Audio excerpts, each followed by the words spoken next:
Dans cette prise en main, nous rentrons dans l'application. Ici, quelques modèles, mes vidéos. Donc, sur le plus, on va rentrer un titre.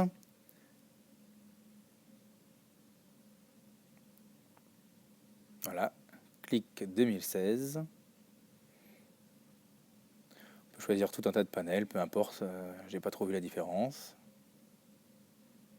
Voilà, par exemple, Teach leçon. Donc on arrive sur un cadre. Tout en haut, on peut déjà ôter la musique.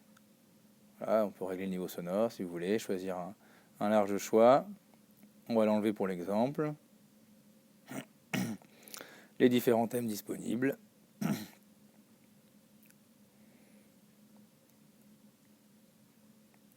Partons sur des glows qui est très coloré. Et les différents layouts. On va mettre un titre.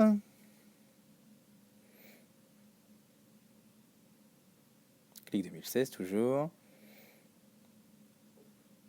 Voilà, on peut s'enregistrer en laissant appuyer sur le petit micro. On va ajouter un icône.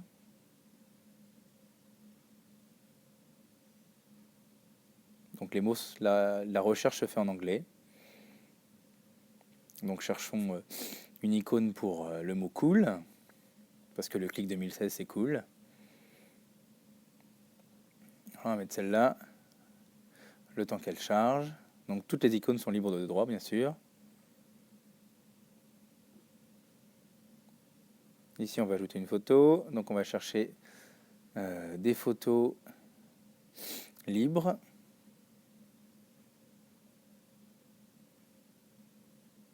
Sur Paris, parce que le clic 2016 se passe à Paris. Voilà, les différentes photos s'affichent. Parfaite celle-ci. On va la mettre en gros plan. Ça va être plus joli, elle va prendre toute la page.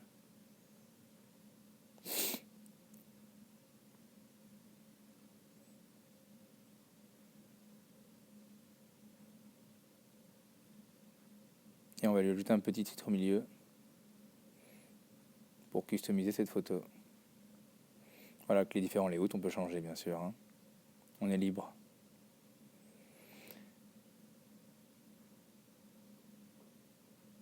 Ici, un nouveau layout. Donc, une photo de classe, donc toujours la recherche en anglais. Classroom, par exemple.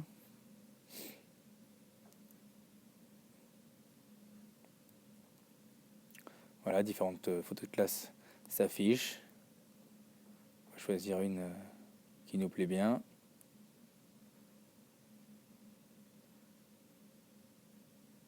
Voilà. On peut la grossir pour zoomer dessus si on veut aussi. Ma classe inversée. En îlot.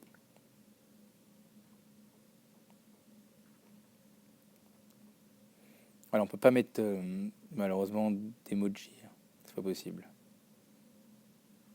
Dommage. Voilà, on zoome sur la photo pour qu'elle prenne tout le cadre. Ça donne un effet beaucoup plus sympathique. Donc on peut rajouter autant de pages qu'on veut, on peut les déplacer, les supprimer. Hein. On peut bien sûr toujours s'enregistrer, comme je vous ai montré tout à l'heure, sur la dernière page.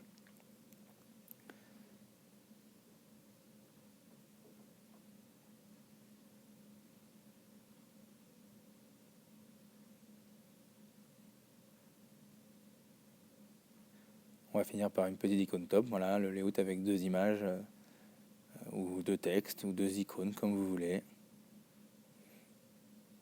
Top, ça va pas, ça me plaît pas, on va plutôt mettre au revoir, parce que ça va être la fin de la vidéo. Donc bye en anglais, des petites mains qui vont dire salut. Alors bien sûr, en fonction de votre connexion, l'affichage des icônes et des photos ira plus ou moins vite, hein, bien évidemment.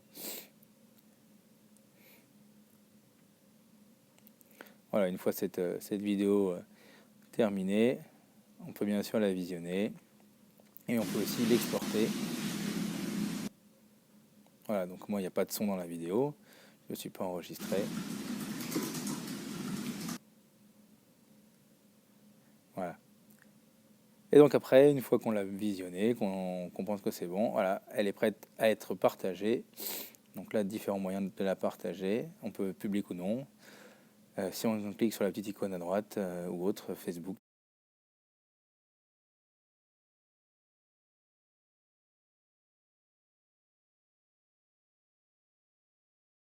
La révolution des transports. En 1817, l'Anglais Stephenson construit des locomotives à vapeur.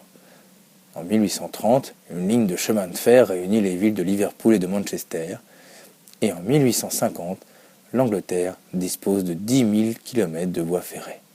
La locomotive à vapeur fonctionne grâce à l'invention de James Watt, la machine à vapeur. Le chemin de fer se répand rapidement en Europe occidentale et aux États-Unis à partir des années 1835-1840. En 1950, voici la situation de l'Europe.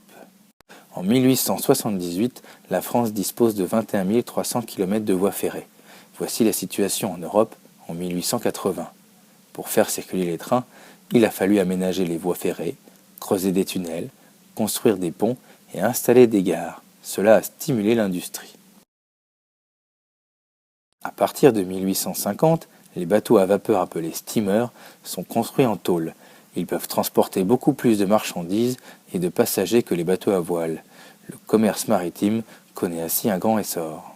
Pour accélérer les traversées, des canaux transocéaniques sont percés.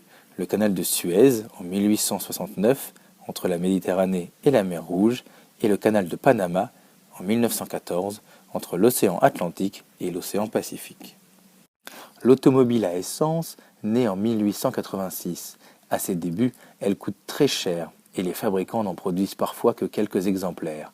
En 1914, seules les usines de l'américain Henry Ford fabriquent des automobiles en série. Voici un modèle français, la Panhard Levasseur. Au XIXe siècle, l'aviation est à ses débuts.